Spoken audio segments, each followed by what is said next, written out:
All right, let's jump right in. Today we're talking about a skill that has nothing to do with the code you write or the data you analyze, but everything to do with the impact you make.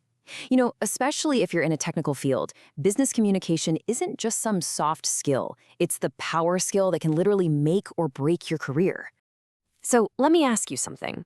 I bet if you're like a lot of us, super analytical, you probably think your biggest career risk is something technical, right?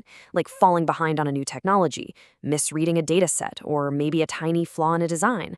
But what if that's not it at all? Well, for most of us, the answer is a big, fat no. Your biggest career risk isn't technical. It's communication. Just think about it for a second. A brilliant idea that you can't explain clearly is an idea that just dies on the vine. You could have the most amazing, elegant solution, but if you can't get people on board, it's dead in the water. And that is the secret hurdle that often decides who moves up and who stays put. Okay, so here's our game plan. We're going to build your communication skills right from the foundation. We'll start with the communication blueprint, then move beyond just words. After that, we'll master the art of listening, figure out how to organize your message, and finally, cap it all off by learning to present with impact. Ready? Let's dive in. First up, the communication blueprint. You wouldn't try to build a house without a detailed plan, would you? Of course not. Well, it's the exact same idea when it comes to building influence. To get your ideas across and have them stick, you need a really solid foundation. So what exactly is business communication? At its core, it's just sharing information.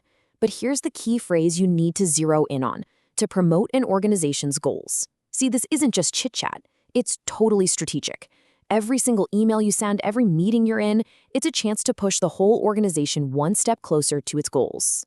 All right, moving on to our second big idea, going beyond the words themselves. You have to remember that communication is happening on so many different levels at once, and if you want to be effective, you've got to be aware of all of them. So you can basically split communication into two buckets. Verbal is pretty straightforward. It's the words, right? What you say, what you write. Nonverbal, though, that's everything else. It's the how. It's your body language, your tone of voice, whether you're making eye contact. And this is absolutely critical. You got to get this. If your words say one thing, but your body language says another, people will believe what your body is telling them. Every single time. It's that powerful. Okay, so we've talked a lot about sending messages out, but great communication is a two-way street. And that brings us to part 3, the art of listening. And yeah, I'm calling it an art for a reason, because it's a skill you really have to actively practice. It doesn't just happen. This really breaks it down perfectly. Think of it like this. Hearing just happens. It's passive. Sound waves hit your ears, and that's it. It's automatic.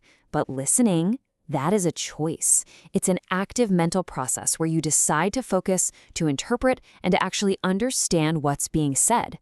You could say hearing is just background noise, but listening, that's you doing data analysis on that sound. So, how do we actually get better at this? Well, it starts with these 5 steps. First, and I know it sounds obvious, but stop talking. Seriously, it's the hardest step for most people. Then actually prepare your brain to listen. Show you're engaged, nod, make eye contact. And number 4 is huge. Get rid of distractions. Put your phone away. Just put it away. And the last step, try to empathize. Really try to see it from their side. That's where the magic happens.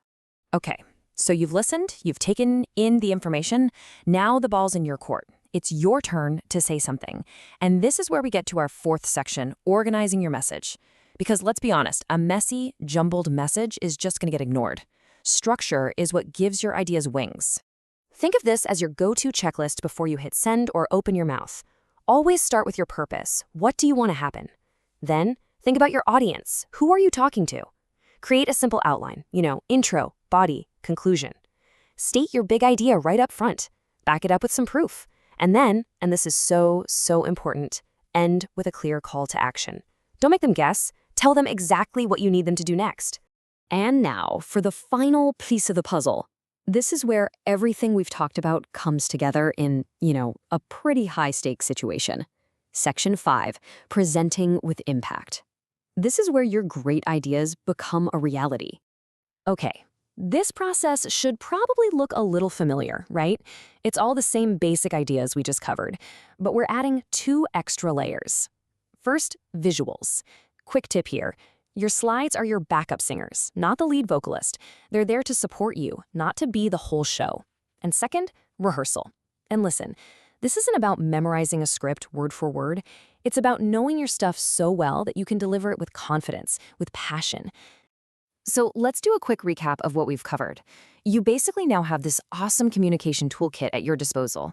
You get the difference between verbal and nonverbal cues. You know how to be an active listener. You have a framework for structuring your message, and you know how to present with purpose. So, I want to leave you with this one question. Because knowing this stuff is one thing, but actually doing something with it, that's what changes the game. So as you look at this toolkit, which one of these are you going to sharpen first? Maybe you'll focus on actively listening in your next meeting without interrupting. Or maybe you'll structure that big email you have to send with a super clear call to action. The choice is yours. Go on, get started. Thanks for tuning in.